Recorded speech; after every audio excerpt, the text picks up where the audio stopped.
कागज उत्ते अग ना रखी, पागल दे सिर पग ना रखी, बुल्ले शादी मन ले संगिया, मुल्क दा राखा ठग ना रखी।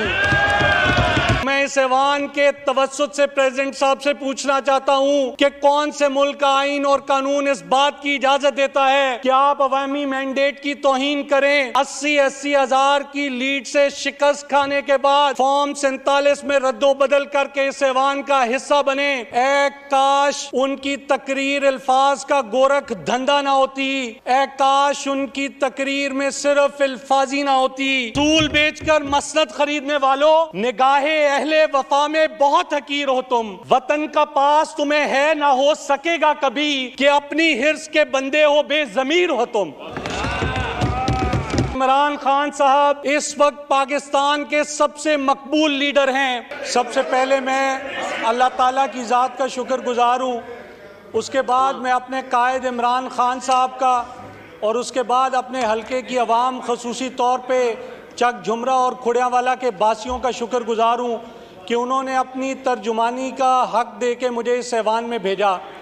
जनाब स्पीकर, मेरी शदीद ख्वाहिश थी कि इस ऐवान में मैं वज़ीर आज़म के इंतखाब से पहले बात कर सकता, लेकिन मुझे इस बात का बखूबी इल्म है कि rules of procedure national assembly के इस बात की इजाज़त नहीं देते, तो इसलिए मैं यहाँ पे ये बात ना कर सका।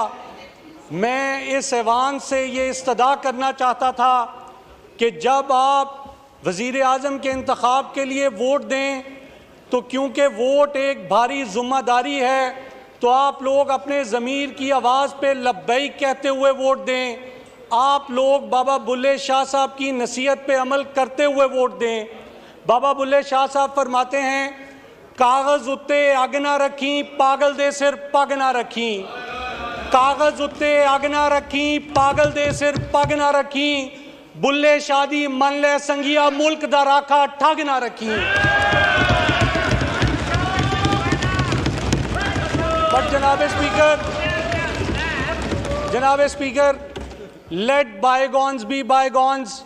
अब हम बात करते हैं प्रेसिडेंशियल स्पीच पे, तो मैं कादिर पटेल साहब से भरपूर इत्तफाक करता हूँ कि प्रेसिडेंट साहब ने बहुत अच्छी तकरीर की, लेकिन काश उनके कौलो फेल में तजाद इतना आया ना होता। काश उनकी तकरीर अल्फाज का गोरख धंधा ना होती, काश उनकी तकरीर में सिर्फ अल्फाजी ना होती। प्रेसिडेंट साहब ने सियासी दर्जा हरारत कम करने की बात की, मिल बैठ के सियासी इख्तलाफात ख़त्म करने की बात की। तो जनाब स्पीकर, इसमें कोई दो राय नहीं है कि if Pakistan has to prosper तो हमें पॉलिटिकल स्टेबिलिटी की ज़रूरत है, हमें नेशनल कंसेंसस की ज़रूरत है। और इस बात में भी कोई शक नहीं कि इमरान खान साहब इस वक्त पाकिस्तान के सबसे मकबूल लीडर हैं। इमरान खान साहब को ऑन बोर्ड लिए बगैर, उनके साथ आइन और कानून के तकाजे पूरे किए बगैर इस मुल्क में पॉलिटिकल स्टेबिलिटी नहीं आ सकती। कैसे हम इस मुल्क में पॉलिटिकल स्टेबिलिटी ला सकते हैं जबकि आज भी जेलों में हमारे लीडरान कैद हैं? जनाब चौधरी परवेज़ इलाही साहब, शाह महमूद कुरैशी साहब, एजाज चौधरी साहब, उमर सरफराज सीमा साहब, मियाँ महमूदुर रशीद साहब, हत्ता के हमारी ख़वातीन भी आज भी पाबंदे सलासल हैं। जनाब स्पीकर, ये एक फैशिस्ट रजीम है। और फैशिज्म क्या होता है, आज मुझे इंतहाई अफसोस के साथ और शर्मिंदगी के साथ ये कहना पड़ता है कि ये वो पाकिस्तान नहीं है जिसका ख्वाब अल्लामा मोहम्मद इकबाल साहब ने देखा था। ये वो पाकिस्तान नहीं है जो इस नारे पे कायम हुआ कि पाकिस्तान का मतलब क्या, ला इलाहा इल्लल्लाह। और इंतहाई अफसोस के साथ ये कहना पड़ता है कि ये वो पाकिस्तान नहीं है जिसके लिए मेरे और आपके बुजुर्गों ने कुर्बानियाँ दी थी। सो खुदारा होश के नाखुन लें, इस मुल्क को पॉलिटिकल स्टेबिलिटी की तरफ लेके जाएं, रूल ऑफ लॉ की तरफ लेके जाएं, तभी पाकिस्तान तरक्की करेगा। दूसरा जनाब स्पीकर, प्रेसिडेंट साहब ने अवामी ज़रूरियात पे तवज्जो मरकूज़ करने की बात की, तो मैं इस ऐवान की याद दहानी के लिए और उनकी याद दहानी के लिए बता दूं कि एक फैसला पाकिस्तानी अवाम ने 8 फरवरी को किया था। पाकिस्तानी अवाम ये जान चुकी है, इस बात से बखूबी आगाह है कि ये उनके हकूक़ की तर्जुमानी नहीं कर सकते, ये उनके जज्बात की अक्कासी नहीं कर सकते, ये उनके मसीहा नहीं हो सकते। इसीलिए 8 फरवरी को बदतरीन शिकस्त का सामना करना पड़ा और फिर बदतरीन धांधली करके ये लोग इक़्तिदार पे गासिब हुए। और फिर जनाब स्पीकर, प्रेसिडेंट साहब ने आइन और कानून की बालादस्ती की बात की, तो मैं इस ऐवान के तवस्सुत से प्रेसिडेंट साहब से पूछना चाहता हूं कि कौन से मुल्क का आइन और कानून इस बात की इजाज़त देता है कि आप अवामी मैंडेट की तौहीन करें। 80-80 हज़ार की लीड से शिकस्त खाने के बाद फॉर्म 47 की बर्तरी को फॉर्म 47 में रद्दोबदल करके इस ऐवान का हिस्सा बने।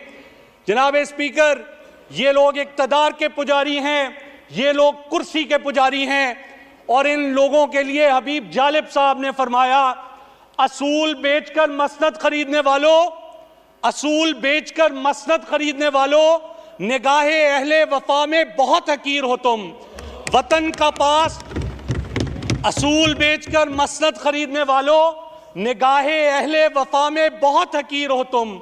वतन का पास तुम्हें है ना हो सकेगा कभी कि अपनी हिर्स के बंदे हो बेजमीर हो तुम।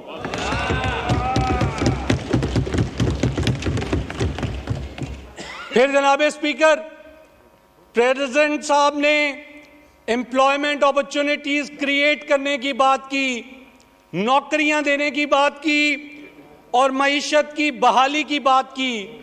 अगेन ये बातें तो बहुत अच्छी रही और शायद पाकिस्तानी अवाम ये बातें सुन के खुश हो जाती अगर पाकिस्तानी अवाम ने इनका किरदार ना देखा होता, अगर पाकिस्तानी अवाम ने इनकी 40-45 साल कारकर्दगी ना देखी होती। इन्होंने 40-45 साल में अवाम को भूख, नंग और अफलास के तोहफे दिए हैं।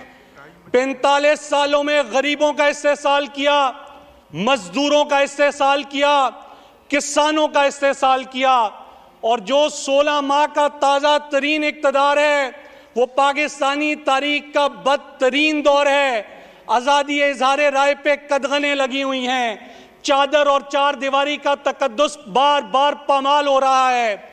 जनाब स्पीकर, हम लोग बदतरीन धांधली के बावजूद, बदतरीन जुल्म जबर के बावजूद और बदतरीन पुलिस गर्दी के बावजूद इस ऐवान का हिस्सा बने हैं, इस डेमोक्रेटिक प्रोसेस का हिस्सा बने हैं, क्योंकि हम इस मिट्टी से प्यार करते हैं, हम इस वतन से मोहब्बत करते हैं। लेकिन हम लोग ना खामोश रहेंगे, ना हम लोग भूलेंगे, हम लोग सवाल उठाएंगे, हम लोग अवाम की एक एक पाई का हिसाब लेंगे। खान के टाइगर असेंबली के अंदर और पाकिस्तानी अवाम असेंबली के बाहर आपसे बाज पुरस करेगी। और अगर आप इस गलत फहमी में हैं कि आप अवामी मैंडेट की तौहीन करते हुए इक़्तिदार पे कब्जा करेंगे, आपस में वजारतें बांटेंगे और कोई आपसे बाज पुरस नहीं करेगा, तो then you are in for a big surprise. Faiz Ahmad Faiz साहब फरमाते हैं, और हर एक कुल अम्र को सदा दो के, और हर एक कुल अम्र को सदा दो के अपनी फर्दे अमल संभाले। उठेगा जब जमे सरफरोशा, पड़ेंगे दारो रसन के लाले, कोई ना होगा कि जो बचा ले, जजा सजा सब यहीं पे होगी, यहीं अजाबो सवाब होगा, यहीं से उठेगा शोरे महशर, यहीं से उठेगा शोरे महशर, यहीं पे रोजे हिसाब होगा। बहुत शुक्रिया जनाब स्पीकर।